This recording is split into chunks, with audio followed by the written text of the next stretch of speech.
सुख और दुख आने जानी माया। क्या सुख और दुख सिर्फ आने जाने वाली माया है? जो लोग ऐसा कहते हैं उनसे बहुत ज़्यादा सावधान रहने की ज़रूरत है। जो खुद तो बहुत सुख और ऐशो आराम की ज़िंदगी जीते हैं और आपको ये ज्ञान देते हैं कि सुख और दुख जो है वो आने जाने वाली माया है। क्या जब दुख आता है, किसी इंसान का कोई प्रिय इस दुनिया से चला जाए, तो सत्संग होता है, उसकी रस्म क्रिया होती है, वहाँ पर बड़े बड़े ज्ञान की बातें होती हैं। बोला जाता है कि परिवार को दुख मानने की जो है शक्ति देना परमात्मा।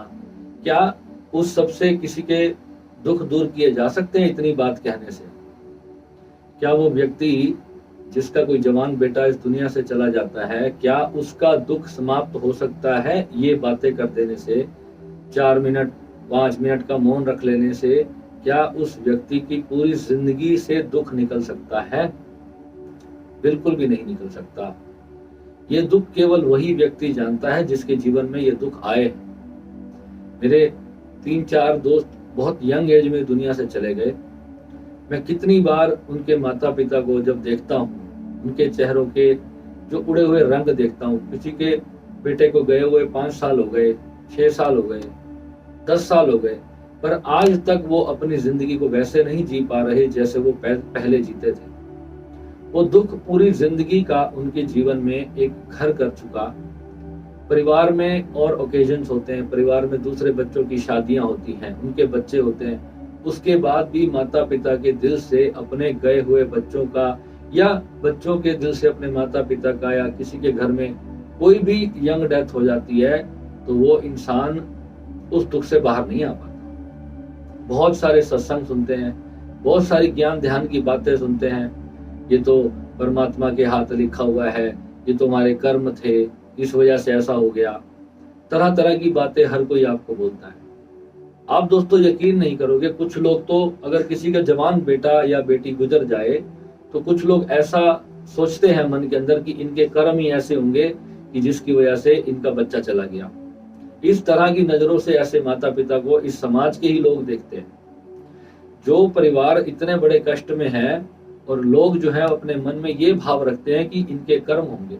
मैंने बहुत सारे, जब कोई गुजर जाता है तो उसकी जब क्रिया होती है तो वहां मैंने लोगों को ये बातें करते हुए खुद अपने कानों से सुना है कि लोग इस प्रकार की बातें कर रहे होते हैं कि इनके तो कर्म ही ऐसे होंगे, कोई पिछला कर्म होगा जो सामने आ गया। वो अपने कर्म भूल जाते हैं, ये भूल जाते हैं कि हमारे कर्म क्या किए हुए हैं। क्या तुम्हें अपने कर्मों का पता है? तुम दूसरे कर्मों का हिसाब किताब लगा रहे हो। इतना सोया हुआ समाज है कि व्यक्ति ये जान ही नहीं पा रहा उसका कारण क्या है, कि सारा जो सत्य है धर्म का वो पहुंच ही नहीं पा रहा है लोगों तक। लोगों को ये समझ में ही नहीं आता कि ये जो चीजें होती हैं, जीवन और मृत्यु, ये परमात्मा के हाथ है। ये बिल्कुल सत्य बात है कि हम बोलते हैं कि जब जीवन है, परमात्मा ने जीवन दिया है तो मृत्यु भी उसी ने देनी है, ये तो है ही उसी के हाथ में। परंतु क्या उन माता पिता को कोई अधिकार नहीं कि वो अपना आगे का जीवन अच्छे से खुशी से जी सके? अगर उनके परिवार का कोई बच्चा या कोई सदस्य चला जाता है और उनका उन्हें दुख होता है, तो कैसे वो अपने आप को उन चीजों से, उस गम से निकाल सकेंगे? कुछ तो उनके पास ऑप्शन बचना चाहिए। अब उनको कहेंगे कि तुम जाओ वृंदावन में, तुम वहां सेवा करो, सत्संग करो, राधे राधे का भजन करो। क्या ये सब करने से माँ का या पिता का दुख चला जाता है? क्या नहीं जा सकता। ये वो दुख होता है जो मरण के बाद भी शायद नहीं जाता होगा। आत्मा को इतनी पीड़ा होती है जब उसका कोई अपना इस संसार से चला जाता है। इस दुख की जो मेन जड़ है वो कहां पर है? ये दुख है अटैचमेंट की वजह से। इस दुख का कारण क्या है? एक्सेप्टेंस ना होना। क्यों नहीं होती ऐसी एक्सेप्टेंस कि हम दिवंगत आत्मा के साथ इतने ज्यादा अटैच होते हैं। कोई व्यक्ति हमसे ऐसे ही नॉर्मली, जिसे हम बहुत प्यार करते हैं, सिर्फ वो हमसे बिछड़ भर जाए। कोई दोस्त होता है, कुछ जब पता चला कि वो किसी विदेश में जाके बस गया, उसकी भी बहुत याद आती है। हम कई साल में 1-2 बार, हमारी 4 बार बात हो जाती है, यार भाई तेरी बड़ी याद आती है, तू तो मिलता ही नहीं, कब आएगा इंडिया? ऐसी बातें करते हैं हम लोग। मेरे स्कूल के जितने दोस्त थे सब अलग अलग शहरों में जाकर के बस गए। हम कभी कभार फेसबुक पे, व्हाट्सएप पे बात हो जाती है। वो लोग भी अपनी जिंदगी में बिजी, हम भी अपनी जिंदगी में बिजी। पर जब बचपन की वो सारे एक साथ बिताए हुए पलों को जब याद करते हैं, कैसे खेलते थे, कैसे कूदते थे, क्या हंसी खेलने के दिन थे, कितना प्यारा जीवन था, जब उस पलों को याद करते हैं तो मन भर आता है। पर हम क्या उस अटैचमेंट को समझ पाते हैं कि ये जो दुख आ रहा है ये क्यों आ रहा है? ये सारा दुख जो है वो किसी भी इंसान के साथ होता है हमारा, वो उसके प्रति हमारी जो अटैचमेंट होती है, गहरी लगाव होती है जो उसके प्रति, उस लगाव की वजह से आती है। अब क्या इसका मतलब ये है कि हम दुनिया से नाते रिश्ते सब तोड़ लें, उनसे डिटैच होके बैठ जाएं? क्या डिटैच होना किसी चीज का हल है? डिटैच होना किसी चीज का हल नहीं है। यहां पर हम दो चीजें कर सकते हैं। एक तो साधना के माध्यम से, ध्यान के माध्यम से उस चीज से हम जब अपनी बॉडी से पहले डिटैच होना शुरू होते हैं, पहले तो अपनी बॉडी का मोह खत्म होता है, दूसरे की बॉडी का मोह तो बाद में खत्म होगा। पहले तो अपना ही जो अपने ही शरीर की जो वासनाएं, इच्छाएं हैं, हम उसी से इतने अटैच्ड हैं कि बाहर की चीजों का तो हम, दूसरे के जीवन हमको कितना प्रभावित करती है इस पर तो हमारा ध्यान तब आता है जब सच में कोई बिछड़ जाता है। लोगों के घर में माता पिता होते हैं, माता पिता की इंसान कदर नहीं करता। जब माता पिता की मृत्यु हो जाती है तब उनको माता पिता का दुख याद आता है, तब सोचते हैं कि भगवान मैं अपने माता पिता के लिए कुछ नहीं कर पाया, मुझे माफ कर दो। फिर श्राद्ध करते फिरते हैं, और जब तक माता पिता जीवित होते हैं तब तक उनकी सेवा नहीं करते, तब तक उनके दुखों को नहीं समझते। भाई बहन हो या कोई दोस्त हो या रिश्तेदार, जब तक इंसान जीवित होता है उसकी हम कदर करते ही नहीं। हमें ये सिखाया ही नहीं जाता कि एक एक रिश्ते की कितनी अहमियत होती है, एक एक जीवन में कितना आपस में प्यार होना चाहिए।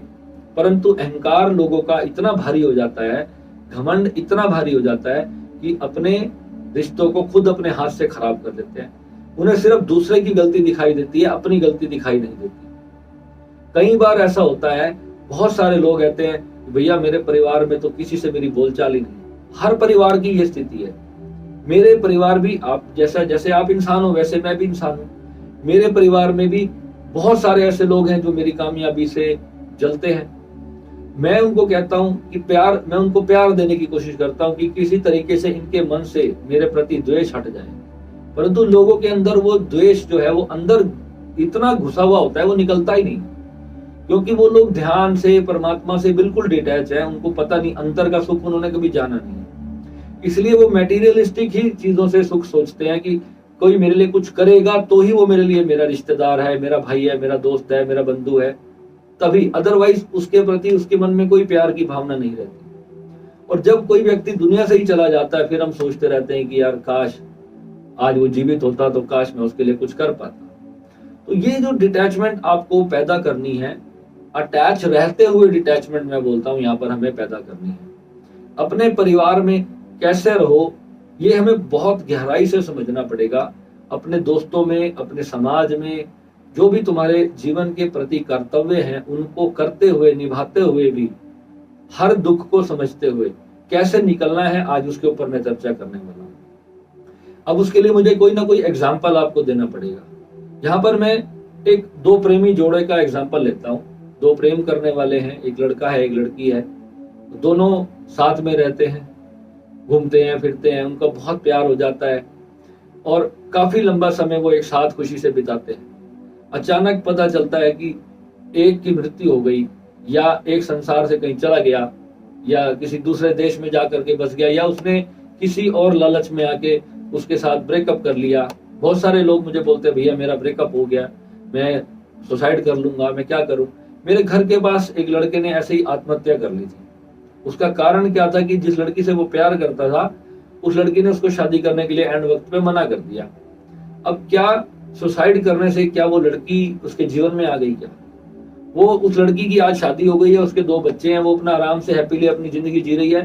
पर वो जो मित्र था हमारे साथ बच्चे थे, बैट बॉल खेलता था, और उस लड़के को जब हमें उसकी डेथ की खबर मिली तो हमें यकीन नहीं होता था कि सच में ये इंसान ऐसा भी कर सकता है। उसने कभी हमारे को जिक्र तक नहीं किया कि वो अंदर से उस लड़की से इतना प्यार करता था। इसको प्यार नहीं कहूंगा मैं, इसको अटैचमेंट कहूंगा, और जबरदस्त गंदे वाली अटैचमेंट इसको मैं बोलूंगा। अगर किसी इंसान को किसी से ऐसी अटैचमेंट हो जाए तो वो उसके लिए जानलेवा भी साबित हो सकती है। ऐसे ही लोग क्रोध में भी आत्महत्या कर लेते हैं। किसी से बहुत ज्यादा अटैचमेंट है और उसने अगर उसके लिए कोई एक्सपेक्टेशंस रखी उसके साथ और वो पूरी ना हुई, उस नाते भी वो व्यक्ति जो है आत्महत्या कर सकता है। आत्महत्या क्या है? अपने आप को दूसरे ऊपर थोपना ही तो आत्महत्या है। हमें इस चीज को समझना होगा। तो यहाँ पर क्या है, एक टेक्निक तो उसकी जो मेडिटेशन के मार्ग में है, जो योग के मार्ग में है, कि आप साक्षी भाव से अवेयर होकर के अपने एकांत कमरे में बैठो। एकांत कमरे में बैठकर उस दुख को अच्छी तरह से देखो कि वो दुख कहाँ से आ रहा है, वो दुख क्यों आ रहा है। जब आपने किसी के साथ इतना अच्छा समय स्पेंड किया और आज किसी कारणवश वो व्यक्ति आपके जीवन से दूर हो गया, वो कारण कोई भी हो सकता है। अब आप अपने आप को खूब दुखी करो, खूब रो, खूब चिल्लाओ। डायनामिक मेडिटेशन क्या है? वो यही है कि बंद कमरे में जाकर के इतनी जोर जोर से रो, हंसो, चिल्लाओ, गालियां दो। किसी पे गुस्सा है तो गुस्सा निकालो, किसी पे प्यार है तो प्यार निकालो, किसी को लेकर के मन में दुख है तो दुख को निकालो, जोर जोर से रो, चीखो, चिल्लाओ। सुबह उठकर जितना ये कर सकते हो इसको करके देखो। आधा पौना घंटा इस क्रिया को करने के बाद फिर आप शांत होकर के बैठ जाओ और फिर अपने भीतर देखो कि क्या वो दुख वहां पर फिर भी बचता है। ये नित्य प्रति ये ध्यान रोज करना पड़ेगा। ये ध्यान बहुत टफ लगता है, लोगों कहते हैं भैया घर में कैसे करें। घर में बंद कमरे में आप इमोशन से भी इस ध्यान को कर सकते हो। जरूरी नहीं है कि जोर जोर से चिल्लाकर ही डायनामिक होगा। डायनामिक ध्यान में चिल्लाने की जरूरत नहीं है। ओशो ने कहा कि चिल्लाओ, चिल्ला करके गला बैठ जाता है। बहुत सारे लोग होते हैं घर में नहीं कर पाते शर्म के मारे कि लोग क्या सोचेंगे। आसपास में मेरा छोटा सा घर है, फ्लैट में रहता हूँ, एक ही बिल्डिंग में 3-3 फ्लोर्स हैं, आसपास के लोगों को आवाज जाती है। तो अपने कमरे को बंद करके शांत भाव से भी कर सकते हो। इसके अंदर जो सबसे ज्यादा ध्यान देने वाली बात यह है वो आपके इमोशंस है। आप जो आप हो, जैसे मैंने पिछले वीडियो में बताया, जो देखने वाला है, जो जानने वाला है, जो विटनेस है, उसको ये देखना है कि मेरा दुख है और मैं उस दुख को पहचान रहा हूं, उसको रिकॉग्नाइज करना है, उस दुख को देखना है। और देखते देखते जब भी उस व्यक्ति के साथ सुख का समय बिताया था, उस सुख के समय को याद करना है। उस दुख पर ज्यादा ध्यान नहीं देना, उस दुख पर ध्यान के सिर्फ 5 मिनट देने हैं। 5 मिनट उस दुख को याद करना है जो वो मुझे देकर गया। उसके बाद आपको बैक चले जाना है। ये कोई ध्यान नहीं बताएगा आपको। ये जो साधना है, ये इतनी प्यारी साधना है, ये कोई आपको बताएगा नहीं, क्योंकि साधु संत खुद चाहते हैं कि आप दुख में रहो। आप दुख में रहोगे तभी तो उनकी दुकानदारी चलेगी, नहीं तो क्यों चलेगी। आपको उस दुख से बाहर निकालने का काम नहीं किया जाता। आपको हर तरह से ये सिखाया जाता है कि आपको बंधन नहीं रखना, ये तो जाने वाली माया है, ये तो एक दिन चली जानी है। कोई माया नहीं है यहाँ पर। ना आपके माता पिता माया है, ना आपके बच्चे माया है, ना आपके पति पत्नी माया है। यहाँ पर कोई माया नहीं है। ये सब जीते जागते इंसान है। अगर आप इनको माया कह करके आप इनको सड़ने के लिए कहीं भी ओल्ड एज होम में छोड़ दोगे, इट इज योर रिस्पॉन्सिबिलिटी। जब आप पैदा हुए तो उन्होंने आपके लिए पूरे कर्म किए, पूरी मेहनत की आपको पाल पोस कर बड़ा करने के लिए।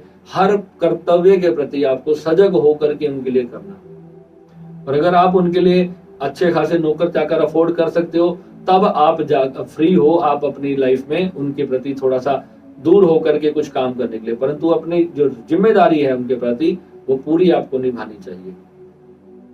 अब यहाँ पर जो है, जब हम उस दुख को पूरी अच्छे तरह से देख लेंगे, फिर पास्ट में उसके साथ जो बिताया हुआ अच्छा टाइम होगा उसको याद करके फिर हमें ग्रैटिट्यूड एक्सप्रेस करना है। आप मेरे वीडियो सेक्शन में जाके एक ग्रैटिट्यूड मेडिटेशन मैंने शेयर किया था। वो ये बिगिनर्स के लिए टेक्निक्स हैं, जो कहते हैं कि भैया अभी हम मेंबरशिप में ज्वाइन नहीं है, अभी हम क्या करें। तो ये शुरुआत करने के ध्यान है, जो आप ज्वाइन करने के बाद भी मैं 1-1.5 महीने तक आपको यही करवाता हूँ। तो आप अभी से वो करना शुरू कर दें। आपको पता चलेगा कि ये चीजें क्या करेंगी आपके जीवन में, कितना बड़ा रिजल्ट आपके जीवन में आएगा।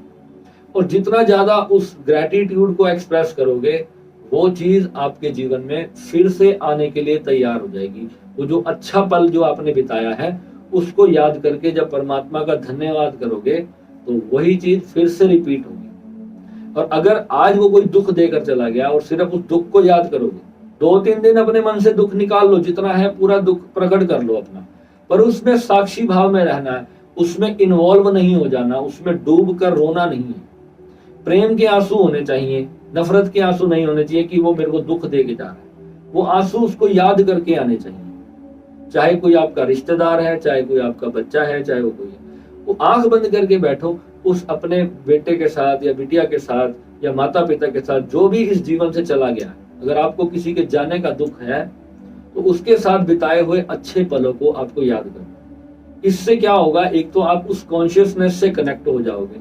जहां भी ब्रह्मांड में वो कॉन्शियसनेस होगी, हमारे गुरुजी बताते हैं कि उसी चेतना के साथ फिर से आपका संबंध बनता है। आपका जन्म होना कंफर्म है। जो लोग ये कहते हैं कि मरने के बाद मोक्ष हो जाएगा, मोक्ष प्राप्त करना, जब तक मोक्ष की इच्छा है तब तक तो मोक्ष मिलता ही नहीं। आप ये सोच के चलो कि मेरे को अच्छा जन्म मिले, मैं उस जन्म में ऐसी साधना कर सकूं कि फिर मुझे मोक्ष मिल जाए, पर मोक्ष की इच्छा नहीं रखनी। अपने मन में जब भी सोचोगे ना मैं मोक्ष की इच्छा से ध्यान कर रहा हूं, ये सबसे बड़ी हर्डल होती है। यहीं पर व्यक्ति मार खाता है और उसको कभी पहुंचता नहीं। वो स्थिति ऐसी होनी चाहिए जब आप पूरी तरह से अपने आप को भूल जाते हो कि आप प्रेजेंट भी हो कहीं पर। और ये घंटों महीनों ध्यान करने में धीरे धीरे धीरे 5 साल 10 साल तक आप जब इतना ध्यान कर लोगे, वो स्टेट अपने आप आपके जीवन में आने लगेगी। तो जिसको भी आप जीवन में प्रेम करते हो, उसके साथ पास्ट लाइफ के बिताए हुए समय को इमेजिन करके परमात्मा को उसका धन्यवाद देना शुरू करो कि हे प्रभु, आज वो जहां भी है बस मेरा प्रेम उसको मिले और उसको जो जीवन वो जी रहा है वो और अच्छा जीवन वो जिए। और उसके साथ बिताए हुए अच्छे पलों के लिए मैं प्रभु आपका धन्यवाद करता हूँ कि आपने मुझे इस लायक समझा कि मैं उस व्यक्ति के साथ, अपने परिवार के सदस्य के साथ या उस दोस्त के साथ कुछ अच्छे पल बिता सका। तो ये ग्रेटिट्यूड आपको रखना है। और दूसरा आपको ये करना है कि उस वक्त भी साक्षी भाव में रहना है। यानी कि उस जब दृश्य को देखोगे कैनवस के ऊपर कि क्या हो रहा था, उसको भी साक्षी भाव से देखना है, और अब क्या हो रहा है उसको भी कैनवस के ऊपर देखना है। जैसे अभी आप मेरे वीडियो को देख रहे हो, अब जो देख रहा है इस वीडियो को, जो इस वीडियो को देख रहा है, टीवी को देख रहा है, आप व्हाट्सएप पे देख रहे हो या यूट्यूब चैनल पे देख रहे हो, आप लैपटॉप पे देख रहे हो या आप अपने स्मार्ट टीवी पे देख रहे हो, तो आप उसको देखो कि जो देखने वाला है वो कौन है। जब देखने वाले को देखोगे तो वो दुख धीरे धीरे आपका डिसअपियर हो जाएगा। परंतु वो जो स्टेट आपकी आएगी वो दुख से ज्यादा खतरनाक स्टेट होती है। दुख से ज्यादा खतरनाक क्या होगा? दुख से ज्यादा खतरनाक होता है खालीपन। जहां पर ना सुख होता है और ना दुख होता है, वो एक्चुअल में आपकी रियल स्टेट है। अब सोचो, एक व्यक्ति जो ना दुखी है और ना जो सुखी है, अब उसकी क्या स्टेट बचेगी? अब ओशो वहां पर कहते थे कि तुम डांसिंग मेडिटेशन करो। लाखों मैंने देखे ओशो के सन्यासी जो सिर्फ डांस ही कर रहे हैं। वो डांस करके वो एक इमोशन क्रिएट करते हैं हैप्पीनेस का। कितने भी आप दुख में हो, डांस करते करते नटराज मेडिटेशन बोला जाता था, वो भी एक शुरुआती स्टेट है। अल्टरनेटली आपको उस स्टेट को छोड़ना ही है। और मैं 20-20 साल हो गए मुझे देखते हुए, वो ध्यान डांस वाले ही ध्यान कर रहे हैं, आज तक वो नाच ही रहे हैं, उससे बाहर ही नहीं निकल रहे, क्योंकि उसमें उनको एक आनंद का रस लग गया। ओशो कहते थे मेरा सन्यासी नाचता गाता हुआ है, या नाचता गाता हुआ है तो फिर उसको ब्रह्म की प्राप्ति भी होनी चाहिए। अगर उसको वो प्राप्ति ही नहीं हो रही तो फिर उस नाच गाने का कोई फायदा नहीं। वो तो आप डिस्को में जाकर क्लब में भी डांस कर रहे हो, वो भी बहुत नाचते गाते हैं, वो भी नाचते गाते हुए सन्यासी हैं। वो भी ध्यान करके जब थक जाते हैं तो डांस करके तो सो जाते हैं, शराब पी लेते हैं और सो जाते हैं, उनको भी बहुत अच्छी नींद आती है। फिर उसमें और इसमें क्या फर्क है? दोनों में फर्क सिर्फ इतना है कि वो ध्यान का नशा कर रहा है, वो शराब का नशा कर रहा है। ध्यान का भी नशा है, ये भी नशा पकड़ लेता है इंसान को। एक स्टेज पे ओशो ये बोलते हैं, बहुत कम लोगों ने उस प्रवचन को समझा होगा, ये बात ओशो स्वयं बताते हैं कि हमें एक दिन ध्यान से भी मुक्त होना है, ध्यान को भी छोड़ना है। अब ध्यान छोड़ देंगे तो फिर आगे कैसे जाएंगे? वही सारी स्टेट है जब आप साक्षी की चरम सीमा पे आ जाते हो। तो पिछले वीडियो में जैसे मैंने बताया कि अंत में साक्षी को भी छोड़ना, वहीं पर मैंने पहचान की थी कि मुझे जीवित गुरु की आवश्यकता है। जीवित गुरु के बिना वो अवस्था हमारी आती ही नहीं है, और हम सिर्फ जो है नाच गाना और उछल कूद और इसी को ध्यान समझते हुए अपना पूरा जीवन बिता देते हैं। कोई श्वास पे ध्यान किया जाता है तो कोई मंत्र जाप किए चला जाता है। मंत्र जाप का भी एक समय है, किस हद तक आपने अपनी ऊर्जा बना ली, वो वीडियो अलग से बना रखे हैं मैंने, आप सारे वीडियोस देख सकते हो। तो ये सारी पद्धतियों को जब आप सिस्टमैटिक तरीके से नहीं करोगे, एक ही चीज को रिपीटेटिवली करते चले जाओगे, तब भी कुछ भी प्राप्ति नहीं होने वाली है। ये एक स्टेट है, इसको आपको सीखना ही पड़ेगा। इट्स ए स्किल, ये स्किल है ध्यान योग जो है। ये ऐसी कोई चीज नहीं है कि किसी ने उठाया और आपको दे दिया। हम लोग, बहुत सारे लोग जो आकर के YouTube पर वीडियोस पर बताते हैं कि बस उस गुरु को तो सामने जाके उसने स्पर्श किया, उसने मस्तक पे ऐसे उंगली लगाई और उसकी समाधि लग गई। वो समाधि नहीं है, दिस आर ऑल ड्रामास। आप वहां पर जा करके देखो, ये सब ड्रामा चल रहे हैं। वो तीव्र शक्तिपात, जो हीलर होते हैं जिन्होंने रेकी के मास्टर लेवल किया होता है, वो आपको तीव्र शक्तिपात कर देते हैं।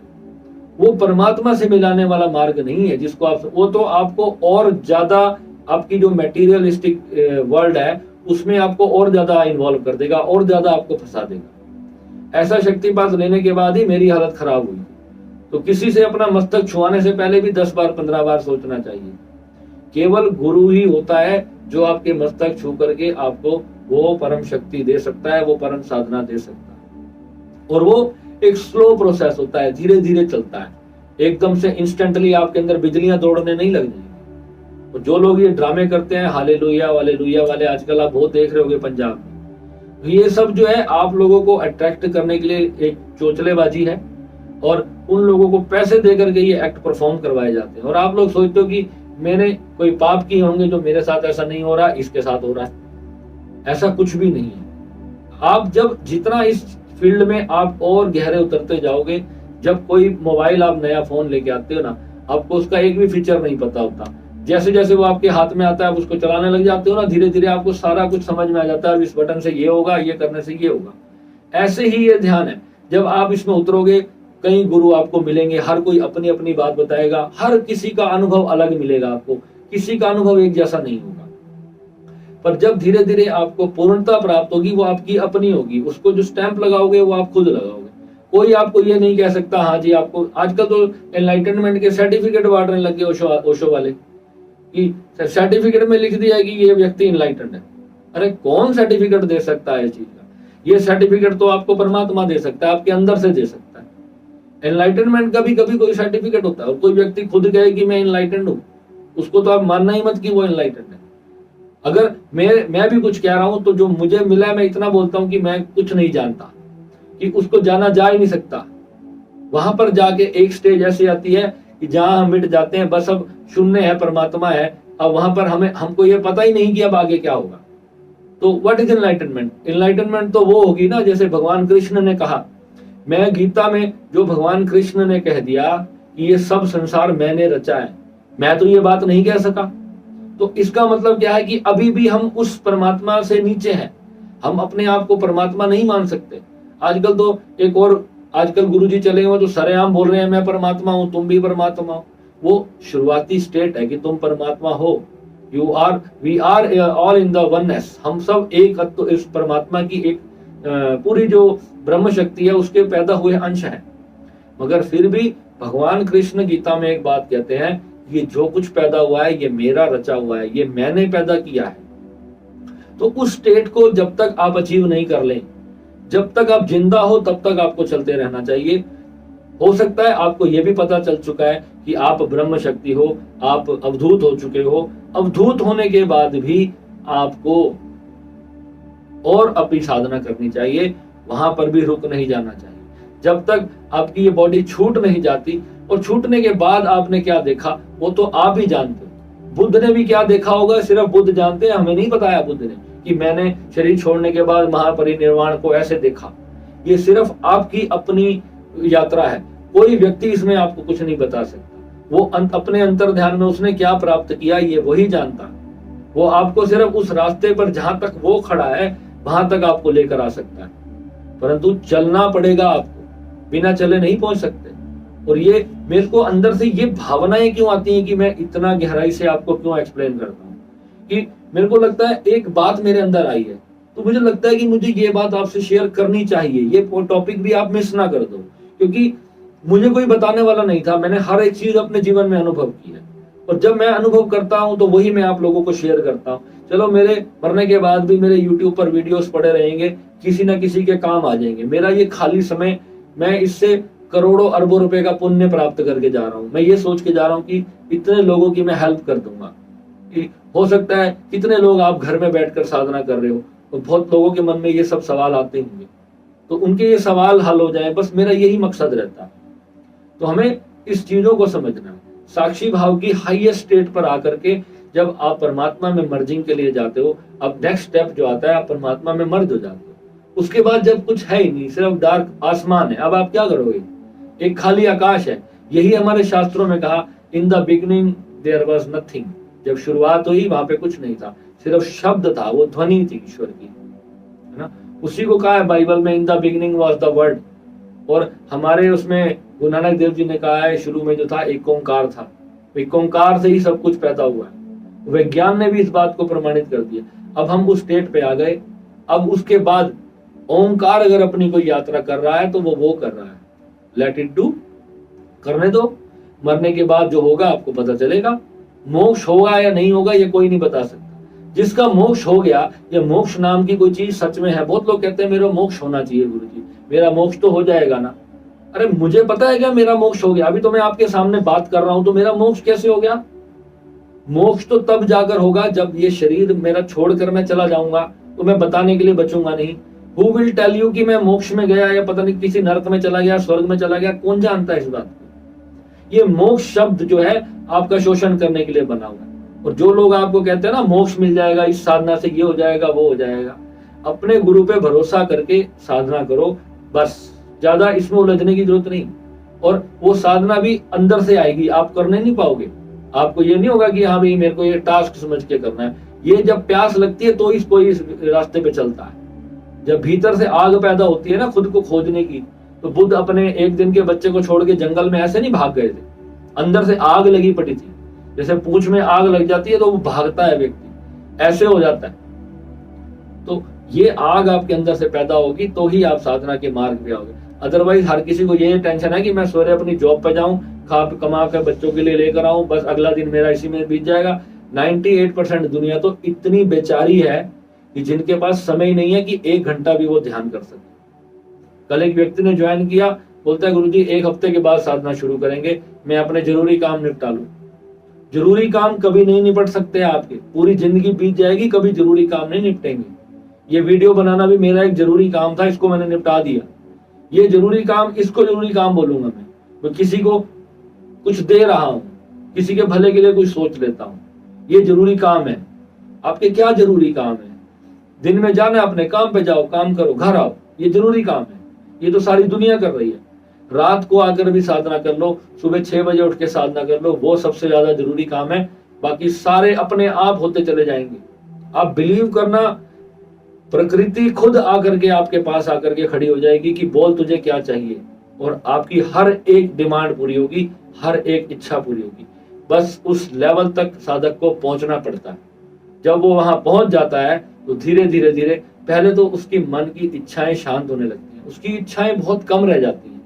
जो उसकी बेसिक नीड्स होती है वो उतना ही मांगता है, उससे 10 गुना परमात्मा उसको देता है। फिर वो बहुत बड़े हवाई जहाज में उड़ने की, अपने पर्सनल जेट विमान लेने की इच्छा नहीं करता। वो कहता है ठीक है मेरे पास छोटी गाड़ी है, मेरा काम चल रहा है, धूप सर्दी बरसात से बच रहा हूं, बहुत है। तो ऐसा ही होता है, आपका मन जो है वो सेटिस्फाई हो जाता है। आपको ये नहीं, आप अपने आप को गरीब नहीं कह सकते तब आप अपने आप को कहोगे कि मैं संपन्न हूं। उसको संपन्नता कहा जाता है, फुलफिलनेस कहा जाता है उसको। और इतने अमीर लोग हैं, अंबानी शंबानी, आज तक भी काम किए जा रहे हैं। वॉरेन बफे को देखो, अभी तक वो इन्वेस्टर बना हुआ, और इन्वेस्ट कर रहा है, अभी ट्विटर को खरीद रहा है, कभी कुछ कर रहा है। वो रीजन क्या है? अंदर उनके आग लगी हुई है और पैसा कमाने की, नाम बनाने की। और एक दिन बॉडी पड़ी होगी कहीं जमीन के अंदर, दब जाएगी, समाप्त हो जाएगा, सब यहीं का यहीं रह जाना है। आजकल रतन टाटा की हालत देखो, कितना बीमार हुआ पड़ा बेचारा, सारा पैसा यहीं धरा का धरा रह गया। यही लास्ट के 20 साल 25 साल क्या अगर वो अपनी आत्मा को दे देता तो शायद कुछ ले जाता इस संसार से। तो मुझे तो ये बात 15 साल की उम्र में मेरे दादाजी ने समझा दी थी। अगर आपको समझ आ जाए तो बहुत अच्छी बात है। मिलते हैं अगले वीडियो में। नमस्कार।